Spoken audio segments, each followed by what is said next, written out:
we are going to have meta changes coming too, because 11.3, as far as jungle goes, is massive. They took an axe to the top 3 junglers. Olaf got cleaved a bunch of his HP off. His win rate went way down. A lot of people stopped playing him. Taliyah got a pretty big hit, not as big as Olaf, and Pantheon as well. And those were basically the 3 coming into the week permaban jungle bans. Fortunately for Udyr, we barely got a scratch. It was like 25 damage at max rank off of the damage over time little flame buff on Phoenix. They didn't touch the cone damage at all. So Udyr's just fine, even though they also nerfed the tank items. Dead Man's Plate nerf was pretty big with a huge amount of HP coming off. But Udyr's going to be king because they took down everybody else. He'll be king until they destroy the jungle in 11.4, and then no one cares about farming it Then anymore. he'll still be king because you are a tank jungler and you want to provide utility and stuns to your team. And you get Sejuani, you just start gunning out ults because you're not even in the jungle anymore. You get J4 level 2 chain ganking. Who cares about farming? It is a funny debate too, even though we're reaching to the next patch. This is not 11.3. This is 11.4. Mark is referring to with the jungle nerfs for experience nerfs and stuff in gold. If people are complaining about jungle power, then they end up going after jungle experience and gold, and then junglers are like, my camps are harder to take and they are worth less. What do? I gank more. Then people complain more. That's what happens. You're like, these goddamn junglers is ganking all the time now. We will be weaker when we're ganking though, so that's the tip. Even though people complain more, you're getting ganked more by a weaker champion because the champion has less golden experience. It is always a weird balance though, and jungle is so strange because I don't know if it's because there's a lot of pressure on the role or what. Like I was really enjoying jungle just because I felt super OP, to be honest, when I was playing it. But when I was talking to some people, they were telling me like internally, like the data show that jungle was by far the least popular role, even when it was like Omega OP. So when something's both broken and no one wants to play it, it's like, what is wrong with this role? Like what is going on here that everyone thinks it's overpowered, but still doesn't want to play it? They don't want to get flamed, bro. Jungle comes with a heavy crown. I think it's both. I think it's the you get so much like focus on the early game because you're supposed to be OP, and like if the other jungler gets a gank off and you don't, it's like, what are you doing? And you just have to deal with that every game. On top of the fact, it's probably the most different role outside maybe support, but like you're not laning, you're not last hitting, you're not trading, you're not doing some of the things that people really enjoy in the game. And so like, why would I play this PvE-esque role, when I want to be slapping some guy down? Okay. I put like in air quotes. Yeah. It's more like, to me, I always refer to it as like a spy game. It's intelligence gathering because you can be anywhere. Just frolicking with the junglers. He's playing a PvE game. Real big brain roll. But honestly, it is the role that it makes sense that it does get a lot of flame because people are looking at you and they're like, you could be anywhere. So in their minds, so why aren't you here? They're like, duh, this is the correct spot, idiot. Why aren't you here? And you're like, well, there's a decision tree with all these possibilities branching out into the galaxy of, these sequential things that I could have chosen that led to this moment. And with all these possibilities, my jungler chose to full clear base and then full clear again. Exactly. Give up all dragons, never gank. It's the farming master. I'm up farm, idiot. I'm winning my lane. Wouldn't you prefer that than my red to red and dying trying to fight him? Yes, of course. But I most prefer them to successfully do that and gank my lane. Because it's like when the correct option is.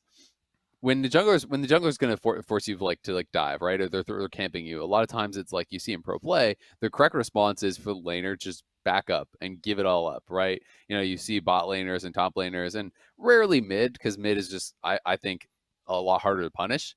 But you'll see marksmen and top laners just go and stand back in the brush way down the lane, just give up all the farm, watch side of the tower. And that's like the correct response. And in pro play, you're kind of like, well, we're getting something on the other side of the map, or at least you hope, right? But it's more of like a team back and forth effort. In solo queue, it just doesn't feel good to do that, right? So for the most part, people are just going to stay at their turret and be like, well, I hope I don't die.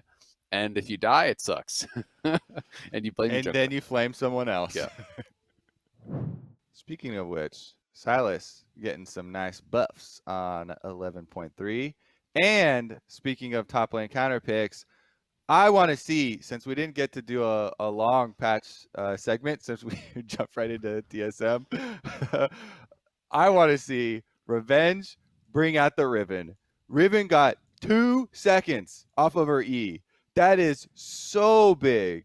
Anytime they make adjustments to E, it has these really big rippling effects for Riven players. I think she's in a good spot right now. Some of the items did get some hits for sure, and itemization might balance that out a bit. But I feel like that is a really significant E buff, and I love seeing Riven in competitive play. Bring Viper back. Somebody get him on a starting roster now. I want to see him and Revenge pulling out the Riven over and over. We got Silas running around for counter picks. I think as much as jungle, the top 3 got taken down, and we're going to see a lot more Udyr, and it might actually kind of whittle the pool a little bit. Top lane feels like it's going to have some good options. It'll be interesting. I actually saw Viper tweeting about how he thinks that Ignite Riven could be really good right now in some matchups. Like it could be really strong. So it'll be interesting. I mean, I also think that the shield buff, like as you say, it has big impact and has even bigger impact when you're playing at the highest level, right? Because the timing of the shield is so important.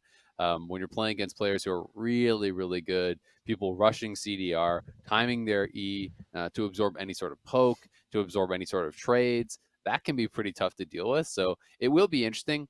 I also think that some of these top laners, though, are going to be pretty affected by a lot of just like what seems to be kind of like the lifesteal tanking type nerfs that they were putting in, right? Like there's the Goredrinker nerf, there's the Ravenous Hydra Omnivamp nerf, there's the Sterix nerf.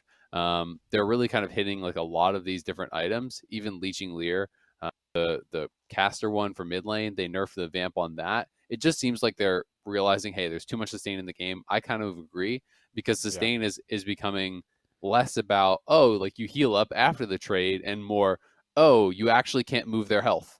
They just heal through everything in some cases. So I like that they're toning that down a little bit, but those things will also hurt champions like Riven. Yeah, let me put this into perspective, though. The Goredrinker and Sterix specifically, these two specifically, were just mega OP, super busted. So those big chops were super necessary. They took the base health of the shield down by half. Okay. And the base health is what is multiplied by the stacking of whatever the weird passives are called now, with all the extra, bloodlust or something like that passive.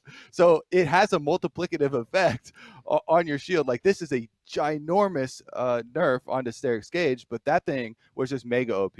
Like, bruiser itemization was through the roof. So it's definitely deserved.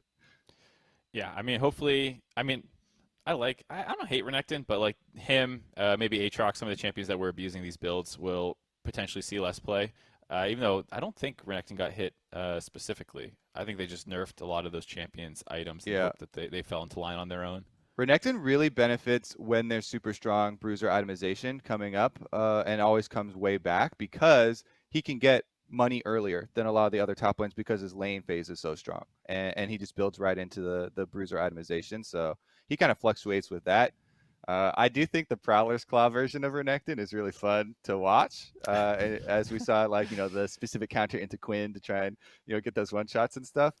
So hopefully it still comes out in those types of ways. I think Stridebreaker is also pretty strong on a lot of top laners. We're starting to see it a lot more on Gnar. Stridebreaker's gotten pretty good, especially on any sort of champion where you actually build a fair bit of ability haste. It reduces the cooldown to like really low levels where you can actually start getting a lot of value out of Stridebreaker. So will be pretty interesting.